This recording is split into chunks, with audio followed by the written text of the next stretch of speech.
இப்படி ஒரு சூழ்நிலை ஏற்பட்டிருக்கு. இந்த சூழ்நிலை ஏற்படுத்த வேற யாரும் இல்லை, திமுக தான். திமுகவுடைய அமைச்சர் ராஜகண்ணப்பனும் அவங்களுடைய மாவட்ட செயலர் கோ தளபதி இவங்க எல்லாம் சேர்ந்துதான் இப்படி ஒரு சூழ்நிலை ஏற்படுத்தினாங்க.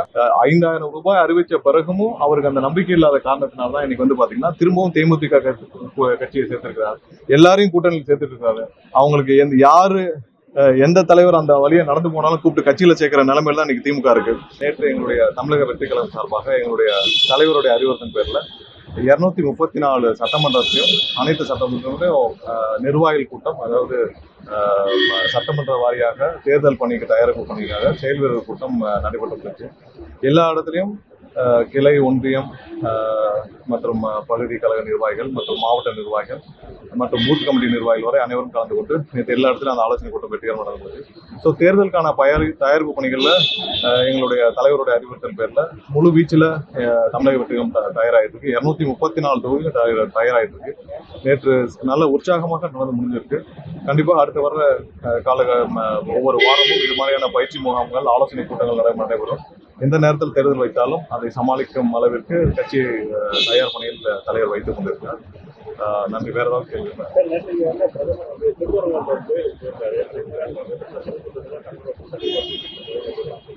அதாவது திருப்பரங்குன்ற கோயில்ல வந்து சாமி கும்பிடுறதை பத்தி எந்த ஆட்சேபனையும் இல்லை, கண்டிப்பாக அது ஒன்றும் இல்லை. ஆனால் ஒரு விஷயம் என்னன்னா, பாரதிய ஜனதா கட்சி ஒரு விஷயத்தை புரிஞ்சுக்கணும். தமிழகத்தில் இந்த வெறுப்பு அரசியல், மதம் சார்ந்த அரசியலை அவர்கள் கண்டிப்பாக கைவிட வேண்டும். ஏன்னா தமிழக மக்கள் என்னைக்கும் வந்து இந்து மக்களாக இருந்தாலும் அனைத்து தரப்பு மக்களும் எல்லாரும் அமைதியை விரும்பும் மக்கள். இங்கே யாரும் மத சார்ந்த அரசியலை யாரும் செய்ய அனுமதிக்க மாட்டார்கள். ஸோ அதை கண்டிப்பாக தவிர்க்க வேண்டும் என்பது எங்களுடைய தலைமையான வேண்டுகோள். இன்னொன்று, சட்டம் ஒழுங்கை கையில் வைத்திருக்கும் திரு ஸ்டாலின் அவர்கள், திமுக அரசு கண்டிப்பாக பிரதமருடைய இந்த திருப்பரங்குன்ற விஷயத்துக்கு ஒரு சின்ன அறிவுறுத்தலையாவது கண்டிப்பாக தடுக்க முற்பட்டிருக்க வேண்டும். அப்படி அவர்களால் அது கூட முடியாத ஒரு பட்சத்தில் ஒரு சின்ன அறிவுறுத்தலையாவது இந்த மாதிரியான ஒரு விஷயத்தை வந்து சட்டம் ஒழுங்குக்கு முறையாக இருக்காதுன்னு சொல்லி பிரதமர் அலுவலகத்துக்காவது சொல்லியிருக்கணும். ஏன்னா இது வந்து சட்டம் ஒழுங்கு கண்டிப்பாக முதலமைச்சர் கையில் இருக்கு. ஏன்னா எப்பயும் ஒரு பகுதியில் இந்த மாதிரியான ஒரு மதம் சார்ந்த ஒரு அரசியலுக்கு யார் முற்பட்டாலும் அதை தடுக்கும் உரிமை அவர்களுக்கு இருக்கு. அந்த அறிவுறுத்தலையாவது கண்டிப்பாக முதல்வர் செஞ்சிருக்கணும். அதை கூட செய்யாது மிகவும் வருந்தத்தக்கது, கண்டிக்கத்தக்கது. ஏன்னா அவர் வந்து இதெல்லாம் பெரிதுபடுத்தி விட்டு இந்த மாதிரியான நிகழ்வுகளை எல்லாம் திமுக அனுமதித்து விட்டு பின்னாடி மதம் சார்ந்த அரசியல் திமுகவும் எடுக்கிறாங்களோன்னு ஒரு பயம் எல்லாருக்கும் ஏற்படுது. இது இவங்க 2 பேரும் சேர்ந்து வச்சுட்டு பேசிட்டு இது செய்யறாங்களான்னு தெரியல. கண்டிப்பாக திருப்பரங்குன்றம் அங்க இருக்கிற மக்கள், ஏன்னா நாங்கெல்லாம் அங்க இருக்கிற மக்கள் அனைவரும் அது அமைதியான பகுதியாக இருக்க வேண்டும் என்று விரும்புகிறோம். என்னைக்கும் அது திருப்பரங்குன்றம் ஒரு அயோத்தியா போன்று ஒரு சர்ச்சைக்குரிய பகுதியாக மாறுவதை யாரும் தமிழக மக்கள் யாரும் அனுமதிக்க மாட்டார்கள். அங்க யாருக்கும் எந்த சங்கடம் கிடையாது. எந்த மத வழிபாடுகளும் இல்ல வேற எந்த மத வழிபாடுகளும் இல்ல அங்க இருக்கிற மசூதியின் வழிபாடுகளும் யாருக்கும் எந்த சங்கடம் கிடையாது. அமைதியாக தான் இத்தனை வருஷமா இருந்துச்சு. ஸோ அதே மாதிரி இருக்கணும் தான் விரும்புகிறோம். இதை திமுகவும் அவருடைய கடமையை உணர்ந்து செயல்பட வேண்டும். பாரதிய ஜனதா கட்சியும் அதை கைவிட வேண்டும் என்று கேட்டுக்கொள்கிறோம்.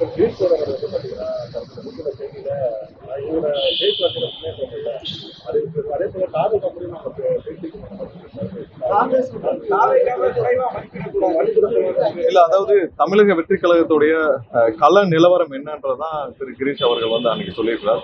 இது அவருக்கு மட்டும் இல்ல, எல்லாருக்குமே தெரியும். அதாவது இன்னைக்கு இருக்க திமுகவுடைய தலைவர் ஸ்டாலின் அவர்களுக்கும் நன்றாக தெரியும். அவருக்கு காங்கிரஸ் மட்டும் இல்லை என்றால் திமுகவால் அதிகபட்சம் 25 தொகுதியை தாண்ட முடியாது. இதுதான் இன்னைக்கு இருக்கிற கள நிலவரம். ஏன் 2006ல் காங்கிரஸ் இல்லாமல் திமுக வந்து அதிகபட்சம் ஒரு 30 தொகுதி ஜெயிச்சிருக்குமா? அன்னைக்கு காங்கிரஸ் இல்லை என்றால் 30 தொகுதி கூட தாண்டி இருக்காது. இதே நிலைமை தான் இன்னைக்கு வந்து திமுகவுக்கு இப்பயும் இருக்குது. அவங்க நல்லாவே தெரியும். அதனால திமுக வந்து கண்டிப்பாக கலைஞரும் எல்லாருக்கும் நல்லா தெரியும். அதை தான் அவர் ரிஃப்ளெக்ட் பண்ணியிருக்காரு. மற்றபடி அவருடைய பேச்சுவார்த்தையை பத்தி பேசுறதுக்கோ இல்லை அதுக்கோ நமக்கு உரிமை கிடையாது. இல்ல அந்த மாதிரி ஏதாவது கண்டிப்பாக ஏதாவது பேச்சுவார்த்தைகள் எங்களுடைய தலைவர் வழியில தலைவரிடம் இருந்து ஏதாவது இருந்தால் எங்க தலைவர் வழியாக சொல்லும்போது காங்கிரஸ் வழக்கை காவல்துறையினர் அறிவார்கள் அங்கீகரித்து வராங்கன்னு சொல்லி தொடர்ந்து சொல்லிட்டு வராரு. என்னன்னா காங்கிரஸ் வந்து என்னைக்கு எப்பவுமே வந்து ஒரு நேச்சுரல் பார்ட்னர். தமிழக மக்கள் எப்பவும் விரும்புகிற ஒரு கட்சி, இந்தியாவே ஒரு கனெக்ட் பண்ற ஒரு கட்சி. காங்கிரஸ் கட்சி வந்து இந்தியாவே ஒரு கனெக்ட் பண்ற ஒரு கட்சி. காங்கிரஸ் கட்சினால இந்தியாவில் இன்னைக்கும் வந்து ஒற்றுமை நிலைநாட்டப்பட்டு வருது. இந்தியாவை கனெக்ட் பண்ற ஒரு ஒற்றுமையை நிலைநாட்டுற ஒரு கட்சி காங்கிரஸ் கட்சி. எப்பவுமே தமிழக மக்கள் ஏற்றுக்கொண்ட ஒரு கட்சி. கண்டிப்பாக காங்கிரஸ் கட்சி இத்தனை வருஷம் 25 வருஷம் கிட்ட வந்து திமுகவோட கூட்டணியில இருக்காங்க. அவங்க கடைசியா கேட்கறது வந்து அவங்களுக்கு வந்து ஒரு பேசிக் மரியாதை வேணும்னு கேட்கறாங்க. அவங்க வந்து கான்ட்ராக்ட் கமிஷன்லாம் கேட்கல. ஸோ அந்த மரியாதை கூட இல்லாத பட்சத்துல தான் இப்படி ஒரு சூழ்நிலை ஏற்பட்டிருக்கு. இந்த சூழ்நிலை ஏற்படுத்த வேற யாரும் இல்லை, திமுக தான். திமுகவுடைய அமைச்சர் ராஜகண்ணப்பனும் அவங்களுடைய மாவட்ட செயலர் கோ தளபதி இவங்க எல்லாம் சேர்ந்து தான் இப்படி ஒரு சூழ்நிலை ஏற்படுத்தினாங்க. அது திமுக தலைமை சொல்லி தான் ஏற்படுத்திருக்கணும், இல்லாட்டி நேரம் ஆக்ஷன் எடுத்துக்கணும். இல்லாட்டி திரு ராஜகண்ணப்பன் மீதோ இல்ல கோ தளபதி மீதோ என்ன ஆக்ஷன் எடுத்தாங்க? அவர்கள் ரொம்ப மரியாதை இல்லாமல் ரொம்ப கேவலமா பேசுனதுனாலதான் இப்படி ஒரு சூழ்நிலைக்கு எல்லாரும் தள்ளப்பட்டிருக்காங்க. மற்றபடி ஏதாவது கூட்டணி சம்பந்தப்பட்ட எந்த முடிவுகளாக இருந்தாலும், ஏன்னா இப்ப இந்த சூழ்நிலையில அது சம்பந்தமாக எந்த நான் கருத்து தெரிவித்தாலும் அது நன்றாக இருக்காது. இந்த சூழ்நிலையில அந்த மாதிரி எந்த ஒரு முடிவில் எடுக்கப்பட்டாலும் அது எங்களுடைய தலைவர் வழியா அறிவிக்கப்படும். கூட்டணிக்கு வந்து காங்கிரஸ் வந்து நீங்க விரும்புறீங்க? இல்ல அது மக்களும் எங்களுடைய தொண்டர்களும் எங்களுடைய தலைவர் எப்படியோ அது முடிவு பண்ணுவாங்க. அது பின்னாடி காலம் இருக்கு, நிறைய காலம் இருக்கு.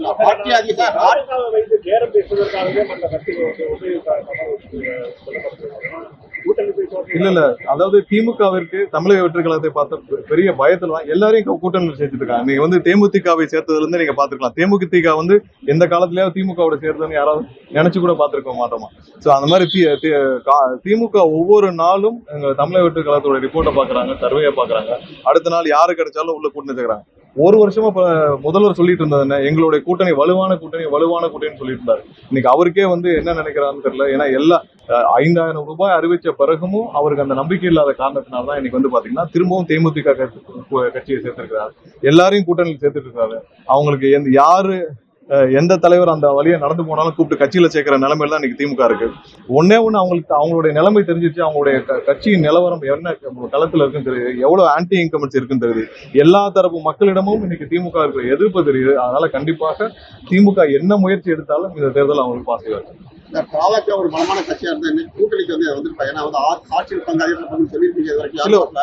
நீங்க மட்டும் தான் சொன்னீங்க நான் பலமா இருக்கும். இல்ல ஒரு விஷயம் நீங்க இல்ல எங்களுடைய கட்சி ஆரம்பிக்கப்படுறதுக்கு முன்னாடி இருந்தே உங்க எல்லாருக்கும் தெரியும், தம்பி சீக்கிரம் வருகிறான்னு சொல்லி பல பேர் காத்துட்டு இருந்த நாட்கள் இருக்கு.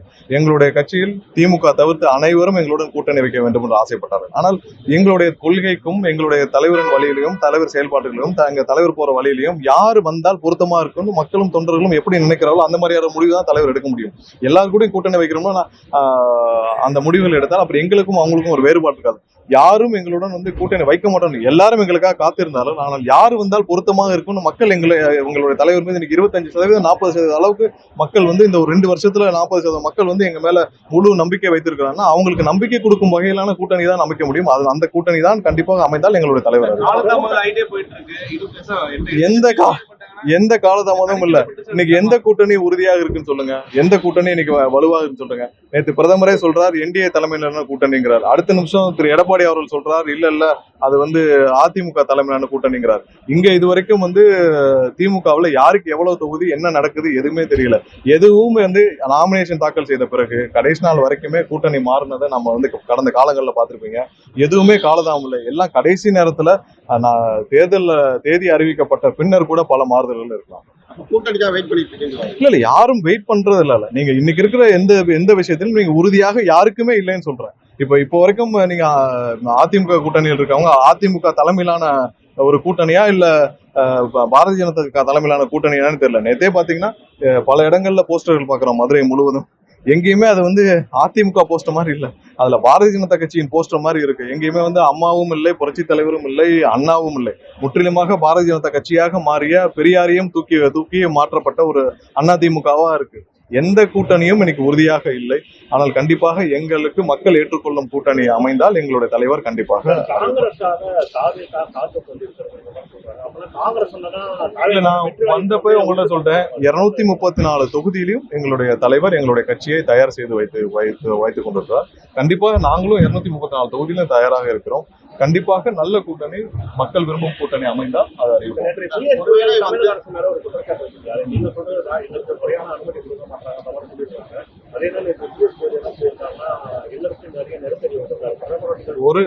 ஒரு நெருக்கடியும் கிடையாது.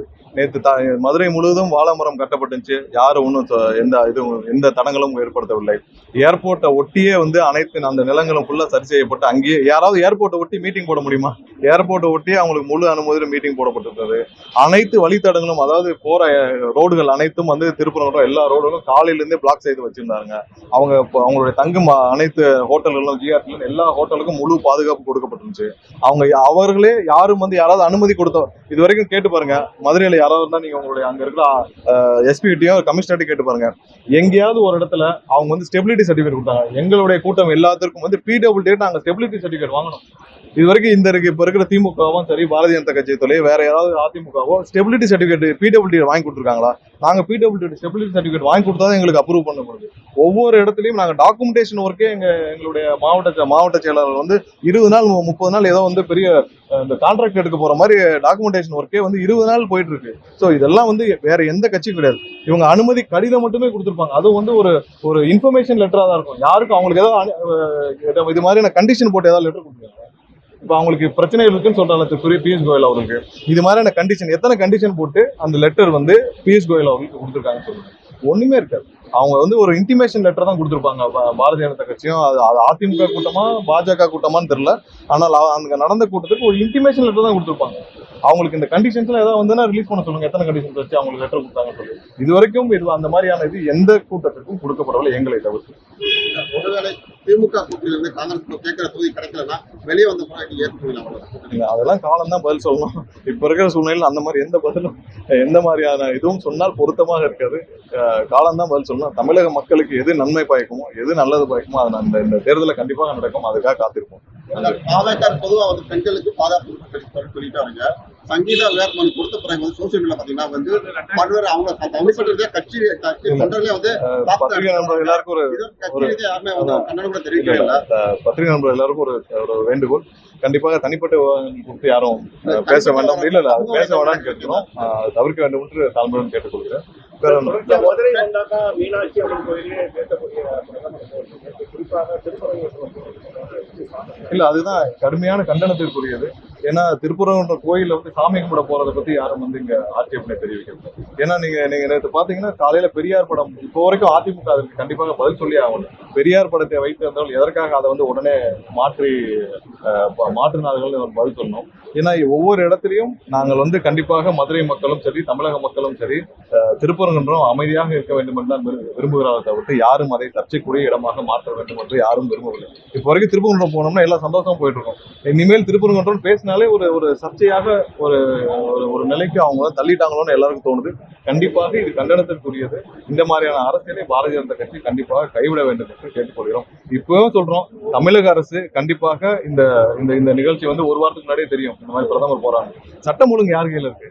இவங்க வந்து கண்டிப்பா கோர்ட்லயாவது போட்டிருக்கணும். இல்ல திமுக அரசு இதற்கு ஒரு எதிர்ப்பாக தெரிவிச்சிருக்கணும். இல்ல அவர்கள் வந்து பிரதமர் அலுவலகத்திற்கு ஒரு அவங்களுடைய அறிவுறுத்தலாக கொடுத்துருக்கணும். இது வேண்டாம், இது வந்து தேவையில்லாத சர்ச்சைக்குரிய இடமாக இருக்கும், நீங்க இந்த மாதிரி பண்ணாதீங்க, நீங்க இந்த மாதிரி பண்ணீங்கன்னா இங்க இருக்கிற தேவையில்லாத மக்களுக்கு தொந்தரவு ஏற்படும் சொல்லியிருக்கணும்.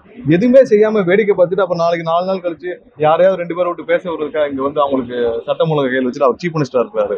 ஸோ அது வந்து இது கண்டிப்பாக திமுக வேண்டுமென்றே இதை வந்து பெருசாக்குறாங்கன்னு தான் எங்களுடைய கருத்தாக இருக்கு. கண்டிப்பா திமுகவும் இதுல திருந்த வேண்டும் தான் எங்களுக்கு கருத்து.